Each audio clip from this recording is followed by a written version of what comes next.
Okay, good afternoon. Thank you all for coming today. I'd like to make a few points, and then, of course, I'll be happy to take your questions. At our best, the NFL sets an example that makes a positive difference.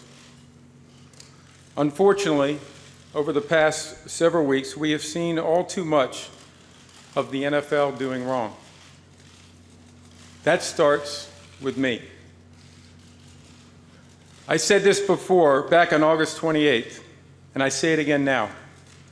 I got it wrong in the handling of the Ray Rice matter, and I'm sorry for that.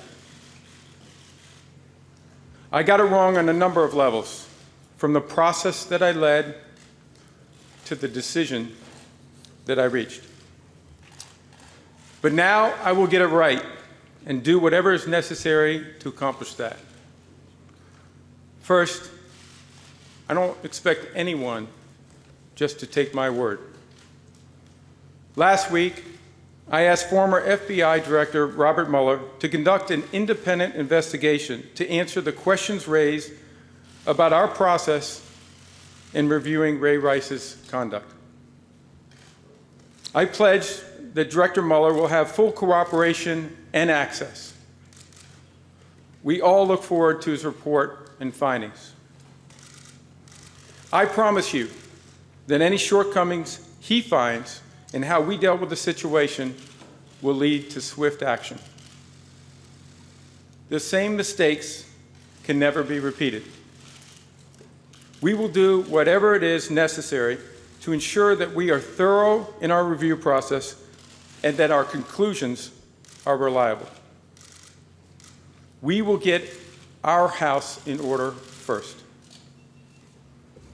Second, and most importantly, these incidents demonstrate that we can use the NFL to help create change, not only in our league, but in society with respect to domestic violence and sexual assault. We are taking a number of steps. On August 28th, I said that the entire NFL would receive comprehensive information and resources and support systems for victims on domestic violence and sexual assault. We will re-examine, enhance, and improve all of our current programs, and then we'll do more. Earlier today, each NFL club and all our league office locations received information about advocacy and support organizations in their communities. In addition, our teams and league staff, everyone, will participate in education sessions starting in the next month, followed by training programs. These programs are being developed by a top group of experts. Some of them were announced earlier in the week. We will continue to identify and add expertise to our team. And we will ask the NFL Players Association to help us develop and deliver these programs in the most effective way. Third, we recognize that domestic violence and sexual assault exist everywhere, in every community, economic class, racial and ethnic group. It affects all of us. These are problems we are committed to addressing. But we cannot solve them by ourselves. Law enforcement, the criminal justice system, social service organizations, and families are the cornerstones to addressing this problem. For our part, we can add and we will do more. To begin, we have entered into long-term partnership with two leading national organizations, the National Domestic Violence Hotline and the National Sexual Violence Resource Center. The hotline received an 84% increase in their call volume just last week. They did not have the resources to reach even half of those calls. They need our help, and we are providing it. Fourth, we strongly, strongly condemn and will punish behavior that is totally unacceptable. Domestic violence, including child abuse, sexual assault, irresponsible ownership or handling of firearms, the illegal use of alcohol or drugs.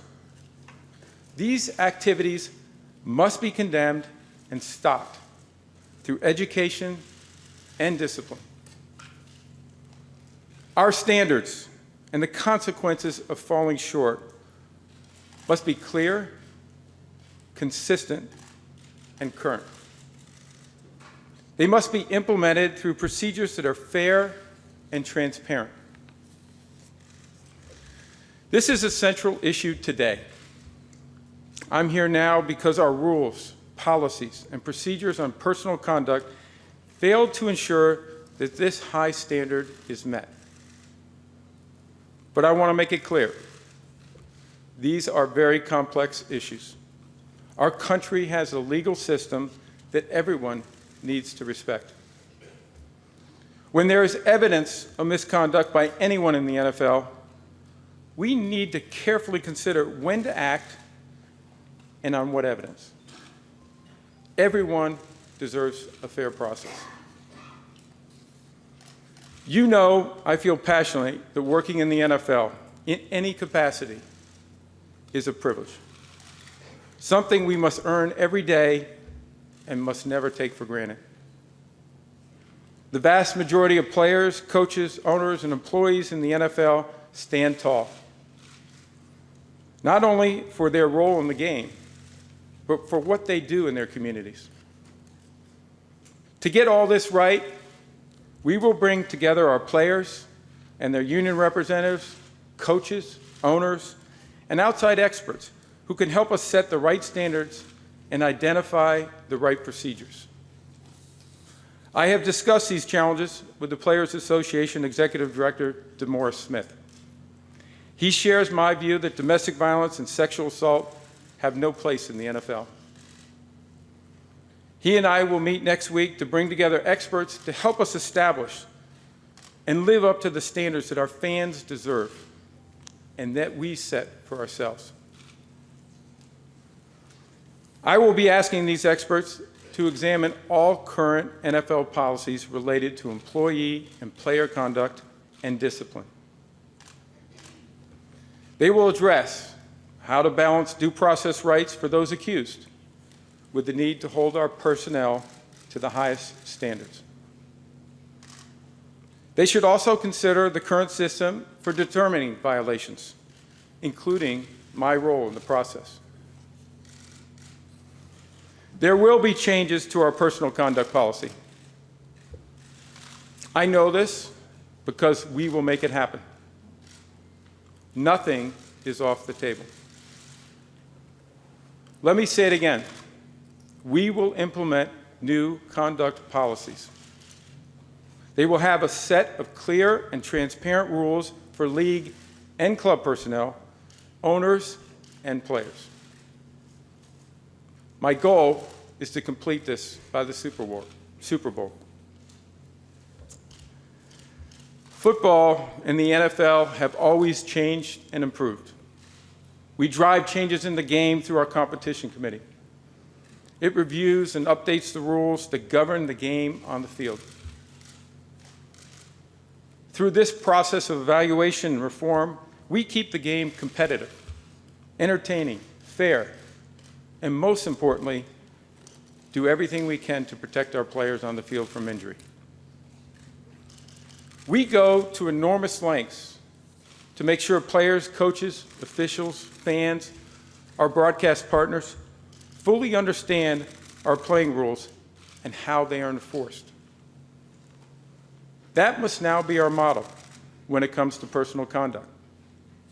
So like the competition committee and other league committees, I'm establishing a conduct committee to review these new rules in the months and years to come and ensure that we are always living with the best practices.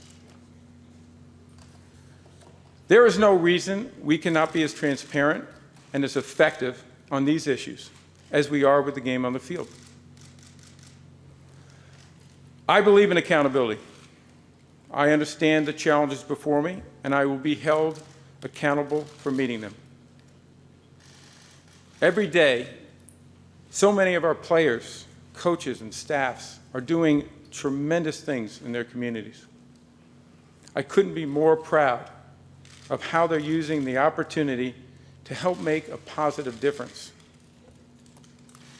Today, I ask everyone that is part of the NFL to join me in making positive and significant changes going forward.